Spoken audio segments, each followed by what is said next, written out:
This story's new here at 4. Thousands of Chicagoans come together to remember the tragedy of the Holocaust and to send a clear message for the future. WGN's Mike Lowe is here with that story. Hi, Mike. Good afternoon to both of you. More than 250 Holocaust survivors gathered in downtown Chicago today for the annual United States Holocaust Memorial Museum Luncheon. Rahm Emanuel was honored for his work in fighting anti-Semitism over the years, but in an emotional and energetic speech, Chicago's former mayor told hundreds in the audience that with hate crimes and dangerous rhetoric rising, this is a time not only to remember, but also to respond. The museum is not just about never again. It is not about memory. It is about inspiration to act. Without mentioning President Donald Trump by name, former Chicago Mayor Rahm Emanuel issued a powerful rebuke of the president's anti-immigration policies and rhetoric by drawing a parallel to the Holocaust. Yesterday may have been Jacob, but today it is Jose.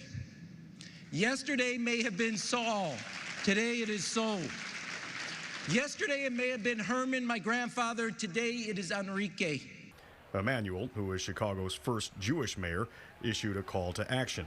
He said the audience at the United States Holocaust Memorial Museum fundraiser was filled with the most influential Jewish community in history, and he says they have an obligation to fight hate while remembering the atrocities of the past. Are we going to accept a rhetoric at a time that tells others they're criminal, they're dirty, they don't belong, they're infesting? We have seen it.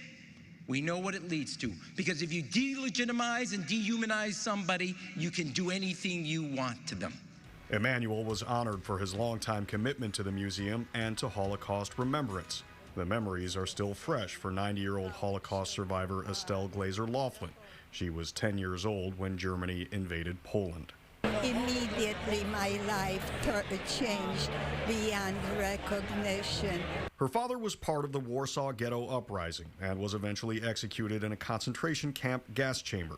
She escaped to America with her mother and sister and says she's disturbed by the current climate in the country. Anti-Semitic attacks in the U.S. doubled from 2017 to 2018, according to the Anti-Defamation League. If it happened once before, it could happen again. That the price that we pay when we accommodate ourselves to tyrants, what it does to the conscience of a nation, what it does to love and trust.